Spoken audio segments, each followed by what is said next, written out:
Amazing অ্যারাউন্ডে সকলকে স্বাগত। Upper primary শিক্ষক নিয়োগ নিয়ে আরও অপেক্ষা বাড়ল হবু শিক্ষকদের। বিস্তারিত আপডেটে যাওয়ার আগে সকলকে অনুরোধ, চ্যানেলে নতুন হলে চ্যানেলটি সাবস্ক্রাইব করে রাখবেন। ভিডিওটি ভালো লাগলে অবশ্যই লাইক ও কমেন্টে মতামত জানাবেন। আরও অপেক্ষা বাড়ল উচ্চ প্রাথমিকের শিক্ষক হতে চাওয়া চাকরি প্রার্থীদের।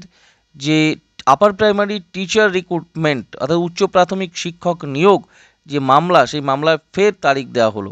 পরবর্তী শুনানির তারিখ 8ই জুলাই। দীর্ঘ অপেক্ষার পর আজ শুক্রবার কলকাতা হাইকোর্টে উচ্চ প্রাথমিকে শিক্ষক নিয়োগ মামলার শুনানি হওয়ার কথা ছিল, তবে শুনানি হলো না।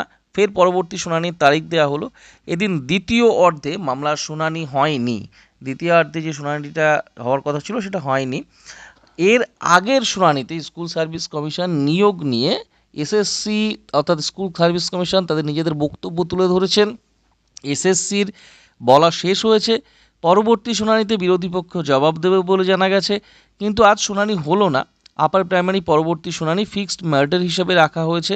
বেশ কয়েক হাজার চাকরি প্রার্থী আদালতের দিকে তাকিয়েছিলেন। আপার প্রাইমারি মামলার শুনানি নিয়ে হতাশ হয়ে পড়ছেন অনেক চাকরি প্রার্থীরাই।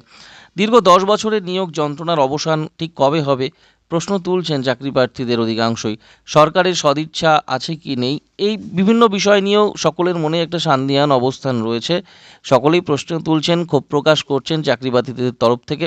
তবে নিজেদের প্রাপ্য আদায় করতে রাজপথে বারে বারে আন্দোলনে নেমেছেন তারা, চাকরি প্রার্থীরা। তবে নিয়োগ প্রক্রিয়া দীর্ঘ 10 বছরেও শেষ করা যায়নি। চাকরি প্রার্থীদের দাবি, প্রথম কাউন্সেলিংয়ের পরে দ্রুত দ্বিতীয় কাউন্সেলিং শুরু করতে হবে এবং যোগ্য প্রার্থীদের অবিলম্বে নিয়োগ করতে হবে। উচ্চ প্রাথমিকে প্রায় 9,000 প্রার্থীর স্কুল বাছাই অর্থাৎ কাউন্সেলিং প্রক্রিয়া হয়ে গেছে, যদিও দ্বিতীয় দফার প্রায় 2,000 এর কাছাকাছি প্রার্থীর কাউন্সেলিং প্রক্রিয়া বাকি আছে। নিয়োগ প্রসঙ্গে চাকরি প্রার্থীরা যেটা বলছেন যে উচ্চ প্রাথমিকের 14,339টি শূন্যপদের মধ্যে মেধা তালিকায় নাম উঠেছে মাত্র 13,334 জনের।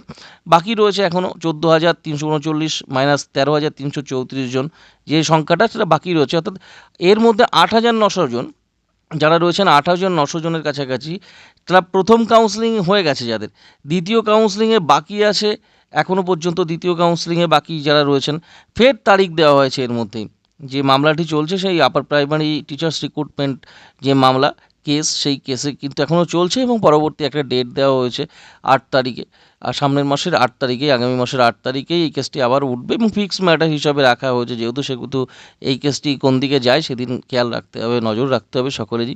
তবে দ্বিতীয় কাউন্সেলিং বাকি আছে, ফের তারিখ দেওয়া হয়েছে এর মধ্যেই। তো আজ উচ্চ প্রাথমিক শিক্ষক নিয়োগ সংক্রান্ত মামলার মূলত যেটা হয়েছে যে পরবর্তী শুনানি হবে এবং ডিভিশন বেঞ্চে সেটি হতে চলেছে আগামীতেই। তো এই ছিল আজকের খবর।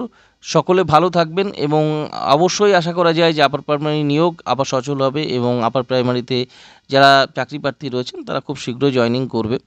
তো এই ব্যাপারে শুধুমাত্র আশাই করা যায়। তবে যতটুকু আইনি পর্যালোচনায় রয়েছে, বিচার ব্যবস্থার মাধ্যমে রয়েছে, তা না মিটলে কতদূর কী হয় সেটাও তো বোঝার। এবং পর্ষদ ঠিক কতটা অ্যাক্টিভলি এই নিয়োগ প্রক্রিয়ার সঙ্গে কাজ করে এবং নিয়োগ প্রক্রিয়াকে ত্বরান্বিত করে সেদিকেই নজর রাখতে হবে। সকলে ভালো থাকবেন। ভিডিওটি ভালো লাগলে অবশ্যই লাইক ও কমেন্ট করে মতামত জানাবেন।